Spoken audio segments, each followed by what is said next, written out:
Jedi Knight 2, mate. It's my favourite Star Wars game ever. It's probably also in my top 10 PC games ever as well. Now, unlike Dark Forces and Jedi Knight, which I either hadn't played at all or had played but only a little bit, I've played Jedi Knight 2 quite a few times in the past. Now, I've not played it for quite a few years, but I can honestly say with no nostalgia that it's actually better than I remember. The story's set 2 years after the last game. Kyle Katarn, in Jedi Knight, he found out that he was force sensitive and then he nearly fell to the dark side twice. Because of that, he's completely turned his back on the Force. He's already lost too much to the dark side, so he cuts off his connection to the Force and he goes back to being a mercenary with his good old trusty pilot, Jan Ors. The story's pretty solid and it follows the usual template for games of this type. After taking on what looks like a pretty standard job for the New Republic, Jan and Kyle discover some mysterious goings-on. The Imperial Remnant, which is basically everything that's left after the Emperor has been killed, they're trying to artificially infuse the Force into people using these sort of magic crystals that they're digging up out of this mine. The end game of that is to make an army of Dark Jedi, which they are calling the Reborn. Now, Kyle eventually runs into this Dark Jedi called Desann, and oh boy is he outmatched. Now,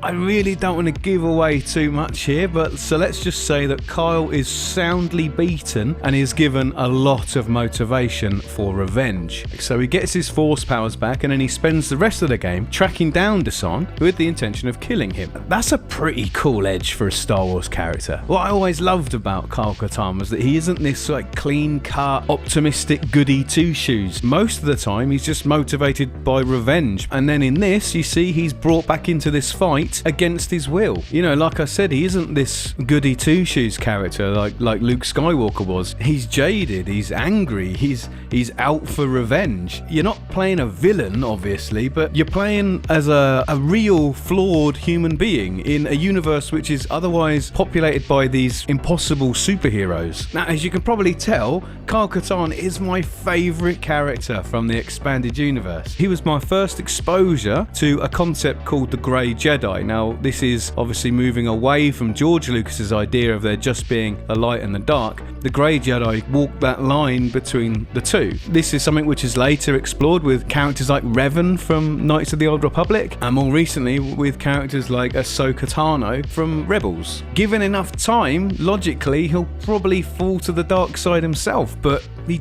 just can't see any other way of achieving this goal. In terms of the way that this actually pans out in the actual gameplay, Kyle's Force powers, they develop on a linear path as you go through the game. The game doesn't waste time bothering to tell you whether you're doing things which are good or evil. It just embraces that Grey Jedi idea and it just lets you get on with playing. The skill tree just opens up as you play the game, so you just unlock a mix of both the light side and the dark side between set missions. The story's very, very linear. There's no branching good or evil options like in previous games. And then I suppose as an extension of that, the Force powers are all part of that experience, so there's no branching skill tree either. Yeah, Raven, they could have gone with like a Morrowind kind of open world experience, organically unlocking powers as you go through, but they didn't. They wanted to tell a story and they stuck with it. And the game doesn't suffer at all from that. It all works.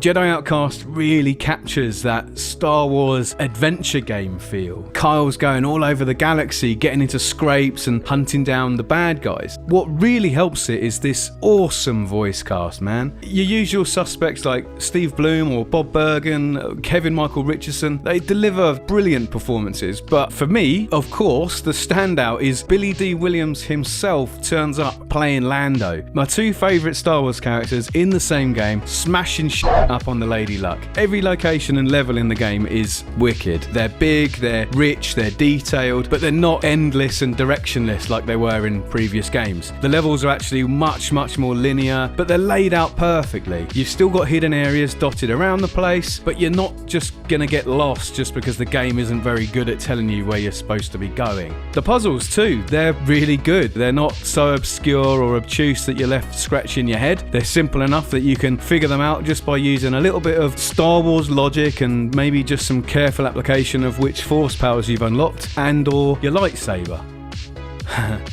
And And now we get onto the bit that I really want to talk to you about. My god, man, are the lightsabers good in this game. Jedi Outcast is the gold standard for lightsaber games. Force Unleashed has got all that fancy technology and all that stuff, but Jedi Knight 2 is the king. OG, incredible lightsaber game. Just to say that it's better than the previous game isn't enough. It's the best it's ever been, and it ain't ever gonna get that good again. So you start out the game, Kyle has just got one lightsaber stance. As the game goes on, he unlocks two more. Now it's your usual fast, medium, strong, rock, paper, scissors. The fast form can just be doing mad combos non-stop, and it deflects incoming fire at a frankly comedic rate. And then you've got the strong style, which will just fuck anybody up in one hit. You can even switch the forms in a mid-fight. You can obviously combine them with force powers and so on. All in all, it's just the richest lightsaber experience you're just ever gonna get in a game. It's so flexible, man. It's the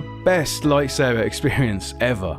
The only crime really is that this system hasn't been built on at all in any game since. The intricacy of those lightsaber combos, the stacking of all the combat forms and the powers, it's just not been beat. There's actually still a competitive online scene for Jedi Knight 2, and mate, you would not believe what these guys are doing. It's like Smash Brothers. They've just found these sort of glitches and almost exploits in the engine to continue to build up combos and make these just mad long chains. These guys are keeping it alive, and it is honestly amazing. The lightsaber combat alone is honestly enough just to make sure this game will always be in my top 10 Star Wars games. But add into that, you've got a wicked character who is really easy to get behind, and that kind of heart and soul, you know, that sense of fun that game developers used to put into games, that is here in absolute droves. All of that added together, you've got something which is more than the sum of its parts. If you're only ever going to play one Star Wars game, then play this one.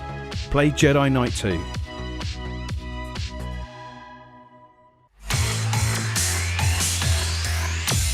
Perfect.